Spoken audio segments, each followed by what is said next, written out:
So hello everyone, how are you all. जैसा कि आप देख सकते हैं पिछले पार्ट में मैं एरे क्या होता है ऑलरेडी आपको इन डिटेल बता चुका हूँ विद पिक्चोग्राफिक विजुअलाइजेशन के साथ। कैसे एरे हमारा मेमोरी में स्टोर होता है ये सब मैं आपको पहले पार्ट में बता चुका हूँ। इस पार्ट में मैं आपको क्या बताने वाला हूँ, इसमें मैं बताऊंगा आपको कि कैसे एलिमेंट में एरे के इंसर्शन परफॉर्म करते हैं। एरे में जो एलिमेंट है उसमें इंसर्शन करेंगे एट बिगिनिंग। इंसर्शन बेसिकली तीन जगह कर सकते हैं, बिगिनिंग में, लास्ट में और एट एनी पोजीशन। तो इस पार्ट में हम देखने वाले हैं कि एरे के अगर शुरुआत में मुझे कोई एलिमेंट को इंसर्ट करना है तो कैसे करते हैं। तो बिना देरी करे स्टार्ट करते हैं। तो ये एलिमेंट में कैसे इंसर्शन करते हैं लास्ट में, ये उसका बताया था मैंने। अब मैं बताने वाला हूँ बिगिनिंग का। तो लेट से एक एरे है जिसका मैक्सिमम साइज मेरा कितना है 10। तो एरे का मैक्सिमम साइज है 10, इससे हमें कोई फर्क नहीं पड़ता। अब हमने यूजर से मांगा, इनपुट लिया साइज, तो उसने लेट से जो साइज दिया हमें यूजर ने वो था हमारा n। n is the size of an array 5। अब क्या मतलब है इन दोनों का, पहले ये समझा दूं मैं जल्दी से आपको। a ऑफ 10, a ब्रैकेट 10 का मतलब ये है कि एक वेरिएबल a है जिसमें 10 तरह की वैल्यू इनपुट कर सकते हैं हम, जो कि सारी एक ही डेटा टाइप की होंगी। अब मैंने लिखा n इक्वल 5। ये जो था हमारा मैक्सिमम साइज था, मतलब ज्यादा से ज्यादा कितनी वैल्यू स्टोर कर सकते हैं। अब n इक्वल 5 का मतलब यूजर कितनी चाहता है, सिर्फ 5। तो उन 10 में से सिर्फ 5 वैल्यू स्टोर कराना चाहता है। तो लेट से वो जो 5 वैल्यू स्टोर कराना चाहता है वो ये है हमारी, यहाँ से ये हमारी वैल्यू 5 है, जिसमें से जो पहली वैल्यू है वो हमारी 0 पोजीशन पे है, और जो लास्ट वैल्यू है उसकी इंडेक्स जो है 4 है। अगर मुझे इंसर्शन कराना है फर्स्ट पोजीशन पे तो हमारा क्या हो जाएगा, कुछ एरे इस तरीके से बन जाएगा। मैं आपको यहाँ पे एरे बना के दिखाता हूँ, इसकी राइटिंग मेरी साफ नहीं आएगी तो आप इसको ऐसे ही समझने की कोशिश करिएगा।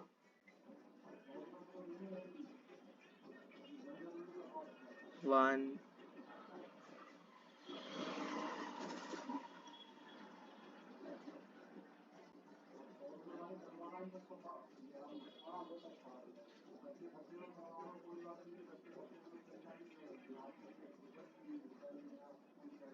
हाँ। तो अगर मुझे इंसर्शन कराना है तो हम फर्स्ट पोजीशन पे, यहाँ पे मैं बिगिनिंग का बता रहा हूँ तो उसी की बात करेंगे। तो हमारा जो एलिमेंट होगा वो क्या बन जाएगा, कुछ यहाँ पे आ जाएगा इस तरीके से, ये बन जाएगा एरे।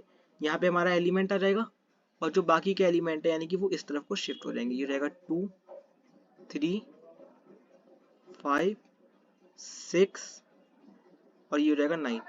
ये हमारा इस तरीके से एरे बन जाएगा। तो इसकी इंडेक्सिंग क्या होगी, वही 0, 1, 2, 3, 4 और ये 5। तो इन दोनों में क्या अंतर आया, सबसे पहले जो एरे का साइज था वो बढ़ गया, यानी कि ऊपर था 5, यहाँ पे क्या हो गया n 6। पहला हमारा ये हुआ, यहाँ पे n क्या हुआ, साइज बढ़ गया हमारा, हो गया 5 से 6, एक साइज बढ़ेगा हमारा। दूसरा क्या हुआ, जो एरे हमारा 0 पोजीशन पे वैल्यू थी वो बन गई 1 पोजीशन पे, यानी कि इसकी वैल्यू, इस वाले की वैल्यू क्या बन गई, ये, यानी कि ये वाली वैल्यू इस पे आ गई। 0 को बना दिया मैंने 1, जो 1 पोजीशन पे थी वो बन गई 2 पोजीशन पे, यानी कि ये हो गई 2 पोजीशन पे जो भी वैल्यू थी वो बन गई 3 पोजीशन पे, और जो 3 पोजीशन पे थी वो सिमिलरली बन गई हमारी 4 की, और 4 वाली पे जो थी वो बन गई एक आगे बढ़ गई 5 पे, जिस वजह से हमारा एरे का साइज भी बढ़ गया।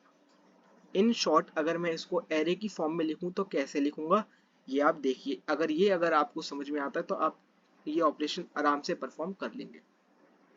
सिंपल ये बात मैं कहना चाह रहा हूँ, जो एरे ऑफ 3 था, मतलब एरे में जो वैल्यू थर्ड वाली इंडेक्स पे थी वो बन गई हमारी, कौन सी वैल्यू बन गई, वो बन गई हमारी एरे ऑफ 2। इसका मतलब क्या है, एरे ऑफ थर्ड पोजीशन की जो वैल्यू थी वो चेंज होके क्या बन गई, एरे जो कि सेकंड पोजीशन पे इंडेक्स पे उसकी वैल्यू थी, थर्ड पोजीशन की वैल्यू जो थी वो क्या बन गई हमारी सेकंड की। सेकंड पे क्या थी 5। तो अब यहाँ पे आप देख सकते हैं, मैं इसको दूसरे पेन से हाईलाइट करता हूँ। सेकंड पोजीशन पे क्या थी हमारी वैल्यू 5 थी, वो क्या बन गई थर्ड पोजीशन की। यहाँ पे आप देख सकते हैं, पोजीशन का मतलब यहाँ इंडेक्स, इंडेक्स की बात कर रहा हूँ मैं। ऐसी अगर मैं बात कहूँ, ए ऑफ 4, तो जो ए ऑफ 4 पे जो वैल्यू है वो एक्चुअली में जो नया एरे है वो कौन सी वैल्यू रखा हुआ है ए ऑफ 4 पे, जो ए ऑफ 3 में थी पहले, यानी कि एक एक शिफ्ट हो गया। अब इसको मैं जर्नल लिखूं, अगर मैं कहूं ए ऑफ एन, एन का मतलब ए ऑफ एन साइज पे जो वैल्यू है एन प्लस 1, वो क्या बन गया ए ऑफ एन। क्या मैं इसको ये लिख सकता हूँ? अगर ये लाइन आपको समझ में आ गई तो इंसर्शन आपको बिगनिंग में बिल्कुल पूरा समझ में आ गया होगा। ए ऑफ एन क्या मतलब है इसका? इसका मतलब है जो एन पोजीशन पे वैल्यू थी, एन पोजीशन का मतलब फर्स्ट सेकंड थर्ड कुछ भी, अगर एन की वैल्यू यहाँ पे 1 है, एन की वैल्यू कितनी है 1, तो वो क्या बन गई एन प्लस 1 की वैल्यू बन गई। यानी कि अगर एन की वैल्यू 1 है तो वो जो वैल्यू बन गई वो कौन सी पोजीशन की बन गई 2 की बन गई। अगर एन की वैल्यू यहाँ पे मान लेते हैं फोर्थ 4 है, मतलब जो फोर्थ इंडेक्स पे जो भी उसकी वैल्यू थी वो कौन सी वैल्यू बन गई है 4 प्लस 1 यानी कि 5 की। ये होता है हमारा इस तरीके से इंसर्शन एट बिगिनिंग। तो इसकी कोडिंग देख लेते हैं फटाफट से। अब सबसे पहले तो मेरा वही काम है एरे को डिक्लेयर करना, ओरिजिनल एरे और हमारा फाइनल एरे प्रिंट कराना। ओरिजिनल एरे मतलब यहाँ पे ये है जो भी वैल्यू हमारी ओरिजिनल थी बिफोर इंसर्शन और फिर फाइनल आफ्टर इंसर्शन, ये हमारा काम है। तो सबसे पहले मैंने हेडर फाइल इंक्लूड करी है, दूसरे पे मैंने मेन मेथड बनाया, तीसरे नंबर पे मैंने कहा इंट ए ऑफ 10, इसका मतलब मैंने एक एरे बनाया है जिसका साइज हमारा क्या है 10।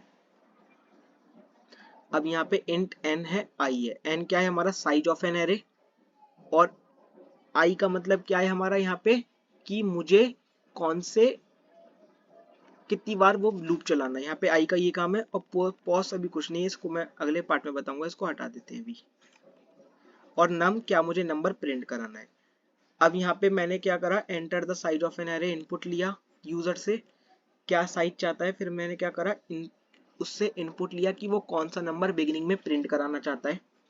Then print the number of elements of an array, फिर मैंने क्या करा एंटर द नंबर है, यहाँ पे मैं यूजर से इनपुट मांग रहा हूँ, इस तरीके से मैं इनपुट मांगता हूँ, ये मैं अब नहीं बताऊंगा, ये आपको मैं पहले बता चुका हूँ। दूसरे मैंने फिर इसको प्रिंट करा दिया। अब अगर पहले हम देखेंगे कि अगर एरे पहले से ही भरा हुआ है, एम्प्टी नहीं है, तो उसमें इंसर्शन परफॉर्म नहीं कर सकते। तो यहाँ पे हम सिंपली कह देंगे stack is full, you can not enter the element, या सिंपल मैं कह दूंगा कि एरे इज फुल। स्टेप को भी मैं हटा देता हूँ यहाँ पे, simply array is full else, वरना मैं क्या करूंगा एक एक एलिमेंट्स को मैं क्या कर रहा हूँ आगे बढ़ा रहा हूँ।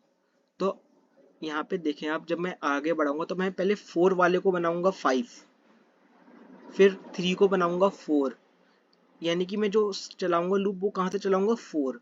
4 कैसे मिलेगा मुझे, अगर साइज 5 है तो इंडेक्स 4, इंडेक्स से चलाऊंगा। तो यहाँ पे n-1, n-1 का मतलब क्या, इंडेक्स से तो चलाना है। अब लास्ट एलिमेंट की इंडेक्स क्या होगी साइज -1, जो भी उसका साइज है उसमें से एक कम कर दो तो n-1 कहाँ तक चलेगा 0 तक चलेगा। 0 तक कैसे, अब मैंने यहाँ पे अगर मुझे इनपुट कराना है तो ये 4 बनेगा 5, 3 बनेगा 4, 2 बनेगा 3, 1 बनेगा 2 और 0 भी तो 1 बनेगा। तो यानी कि मुझे यहाँ तक लेके आना है इस लूप को। और i माइनस माइनस, फिर क्या करेंगे इसमें i प्लस 1 पे जो वैल्यू है उसको बना देंगे a ऑफ i, जैसे मैंने अभी यहाँ पे आपको बताया था ये वाला लाइन, ये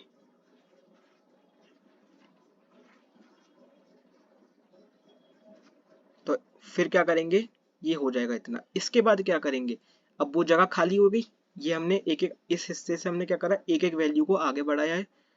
अब जो वो जगह खाली हो गई ये उसमें हम वो नंबर डाल देंगे सिंपली। अब a ऑफ 0 पे हमने वो नंबर डाल दिया और एरे का साइज बढ़ गया है n प्लस प्लस, ये जगह खाली हो गई इधर। तो यहाँ पे हमने क्या करा वो नंबर डाल देंगे और फिर यहाँ पे देखा आपने n5 से क्या बन गया 6 बन गया था, तो यहाँ पे n प्लस प्लस, फिर हमने सिंपली यहाँ पे प्रिंट करा दिया। अब मैं इसको रन करता हूँ और आपको आउटपुट शो करता हूँ। Enter the size of array let's say 5, enter the number you want to insert at beginning, let's say मैं 10 डालना चाहता हूँ और elements in the array are 11, 12, 13 है। तो यहाँ पे आप देख सकते हैं आउटपुट इसका क्या आता है 3, enter the number you want to insert at beginning let's say 12, 13, 14, 15। तो यहाँ पे आप देख सकते हैं elements in the array are ये, और एलिमेंट्स आफ्टर इंसर्शन हमारे ये हैं। अगर मैं इसको नेक्स्ट लाइन में प्रिंट करवाना चाहता हूँ तो यहाँ पे सिंपली मैं एक कमांड लिख दूंगा, new line tab escape sequence, और इसको मैं दोबारा रन करता हूँ, आउटपुट हमारा शो हो जाएगा 4, 10, 11, 12, 13, 14। तो आप यहाँ देख सकते हैं हमारा आउटपुट आ चुका है। आई होप ये आपको समझ में आया होगा।